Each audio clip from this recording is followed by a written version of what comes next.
Hello everyone. मैं अजय गुप्ता आज फिर से आपके सबके सामने आ गया हूँ एक नई वीडियो लेके। लास्ट वीडियो में हमने डिस्कस करा था डिफरेंट टाइप्स ऑफ इन्वेस्टमेंट्स, जिसमें हमने कंपैरिजन के साथ समझा था कि जिस चीज़ में प्रॉफिट ज़्यादा होता है, जिस इन्वेस्टमेंट में प्रॉफिट ज़्यादा होता है, तो उसमें रिस्क भी ज़्यादा होता है, और जिसमें प्रॉफिट कम होता है तो उसमें रिस्क भी कम होता है। तो हम नीचे से ऊपर चलेंगे, जैसे लो रिस्क लो इनकम। ठीक है, देखिए सबसे पहले इसमें क्या है, नीचे से कैश डिपॉजिट्स। तो समझते हैं कैश डिपॉजिट्स का मतलब क्या होता है।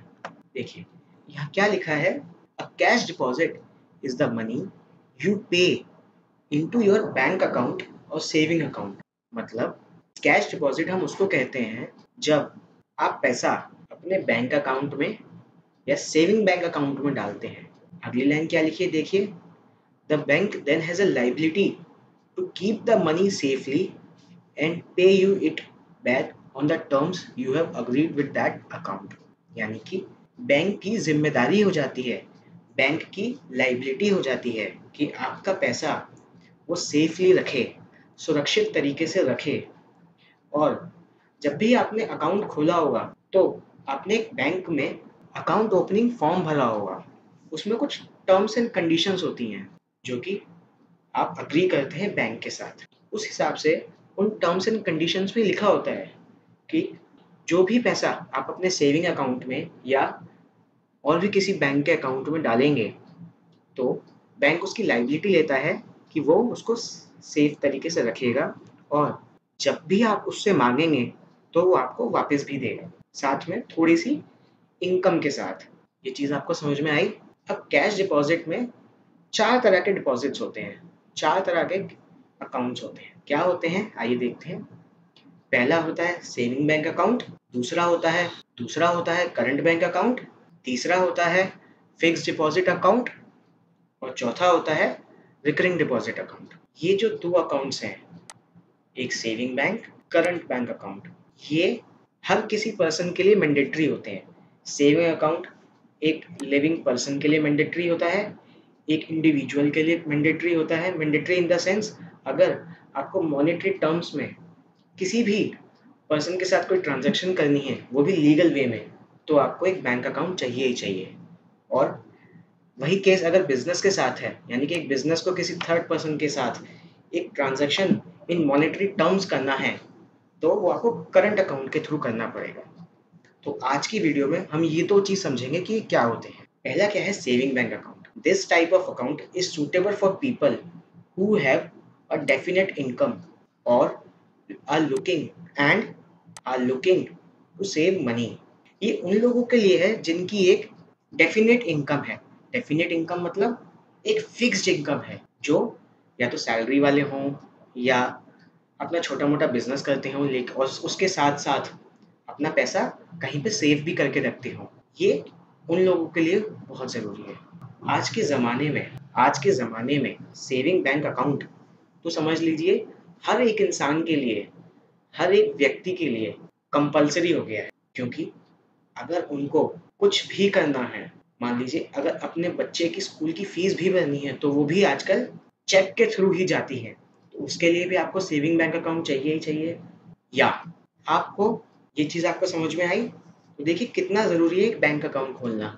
इसमें क्या होता है, and are looking to save money with income और small rate of interest on deposits amount. यानी कि हम इस अकाउंट में एक बहुत छोटी सी इनकम भी कमा सकते हैं। जितना भी पैसा हम अपने सेविंग बैंक अकाउंट में जमा करेंगे, इस पे इंटरेस्ट रेट कितना होता है, इस पे इंटरेस्ट रेट बहुत कम होता है।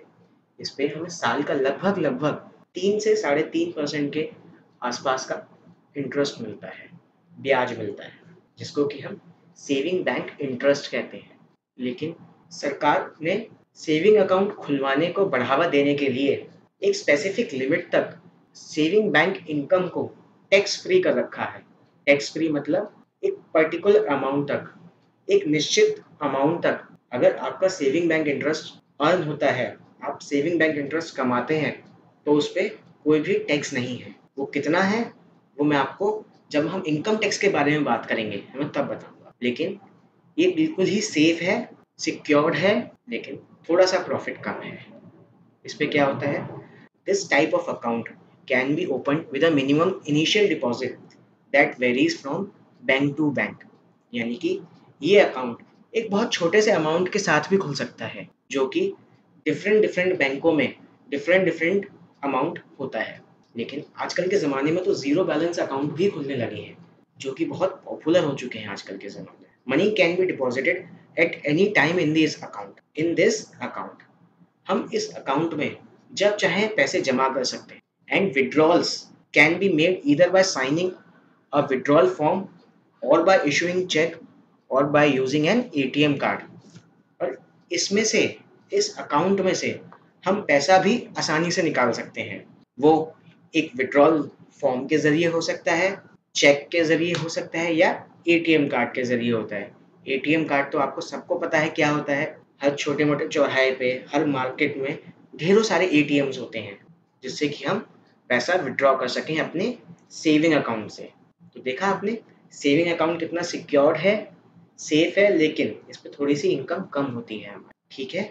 अगला देखते हैं क्या होता है करंट अकाउंट। देखिए मैं आपको बहुत ईज़ी तरीके से समझाता हूँ। करंट अकाउंट का मतलब क्या होता है?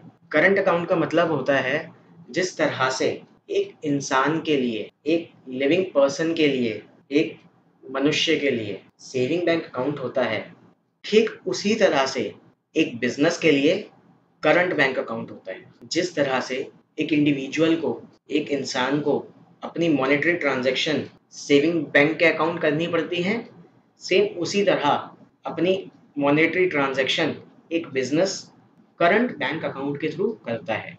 बस एक ये फ़र्क होता है इन दोनों में कि सेविंग बैंक अकाउंट पे हमें सेविंग बैंक इंटरेस्ट मिलता है, मतलब ब्याज मिलता है, लेकिन करंट बैंक अकाउंट पे हमें कोई ब्याज नहीं मिलता। क्यों? क्योंकि ये बिज़नेस के लिए चल रहा है।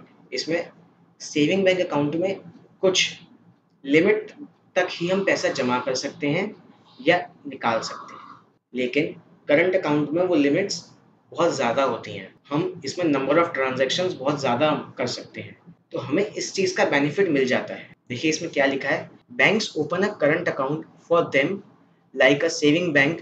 This account also require a certain minimum amount of deposit while opening the account. जिस तरह से saving bank zero balance account भी खुलते हैं, लेकिन करंट अकाउंट के लिए एक मिनिमम बैलेंस होना मैंडेटरी है। अगर आप वो मिनिमम बैलेंस नहीं मेंटेन करेंगे तो आपके बैंक चार्जेस काट लेगा। वो चार्जेस किस लिए काटता है? क्योंकि बैंक कहता है जब मैं आपको इतनी फैसिलिटी दे रहा हूँ, इतना आपका काम कर रहा हूँ, तो आप मेरे पास कुछ तो जमा करो। आपके पैसे से भी तो मैं कमाऊंगा, क्योंकि जब आपने वहाँ पे पैसा जमा किया तो बैंक भी आगे इन्वेस्ट करता है। वो बैंक भी आप जैसे कई सारे लोगों से एक मिनिमम बैलेंस के रूप में पैसा इकट्ठा करके आगे इन्वेस्ट करता है और उस पे कमाता है, और उस कमाने के बाद ही आपको सर्विसेज दी जाती हैं। देखिए आपका हर एक स्टेप किसी दूसरे के स्टेप से जुड़ा हुआ है। आप अपना बिजनेस चलाते हैं करंट अकाउंट खोल के, और बैंक में एक मिनिमम डिपॉजिट जमा करते हैं और मल्टीपल ट्रांजैक्शंस करते हैं। सेम उसी तरह बैंक आपका पैसा अपने पास रखता है और उसको आगे इन्वेस्ट करता है। उस पैसे को इन्वेस्ट करके जो कमाई होती है उससे अपने एम्प्लॉयज़ की सैलरी देता है, क्योंकि जो एम्प्लॉयज़ आपको सर्विसेज दे रहे हैं, जो बैंक के एम्प्लॉयज़ आपके लिए काम कर रहे हैं, उनको भी तो सैलरी चाहिए होती है। वहाँ भी देखिए इन्वेस्टमेंट का कितना बड़ा काम है। इसलिए इन्वेस्टमेंट ऐसी चीज़ है जिसमें हर किसी इंसान की, चाहे वो एक छोटा-सा व्यापारी क्यों ना हो और चाहे एक बहुत बड़ा बिज़नेस टाइकून ही क्यों ना हो, सबकी पकड़ होनी चाहिए। सबको पता होना चाहिए कि वो कितना रिस्क सहन कर सकता है, कितना रिस्क ले सकता है, और उस पैसे को कहीं इन्वेस्ट करके और उससे कमा सकता है। तो देखिए इसमें क्या लिखा है, this account also requires a certain minimum amount of deposit while opening the account. On this deposit bank does not पे एनी इंटरेस्ट। ये मैंने आपको बताया कि इस पे कोई भी इंटरेस्ट नहीं होता है। Big businessmen, companies and institutions such as schools, colleges, hospitals have to make payment through their bank accounts. देखिए जितने भी बिजनेस होते हैं, हॉस्पिटल्स होते हैं, स्कूल्स होते हैं, कॉलेजेस होते हैं, कंपनीज होती हैं, इंस्टीट्यूट्स होते हैं, चाहे वो छोटा इंस्टीट्यूट ही क्यों ना हो, चाहे बहुत बड़े बड़े इंस्टीट्यूट क्यों क्यों ना हो, गवर्नमेंट्स भी होती हैं, ये सब अपने करंट बैंक अकाउंट खुलवाते हैं और उससे ही ट्रांजैक्शन करते हैं। तो देखिए, आज हमने बात की सेविंग बैंक अकाउंट की और करंट अकाउंट की। अगली वीडियो में हम बात करेंगे फिक्स्ड डिपॉजिट अकाउंट की और रेकरिंग डिपॉजिट अकाउंट की। ये दोनों अकाउंट्स क्या होते हैं। तो मैं उम्मीद करता हूँ आज हमने सेविंग बैंक अकाउंट और करंट बैंक अकाउंट में जो भी आज डिस्कस किया है वो आपको सबको समझ में आया होगा।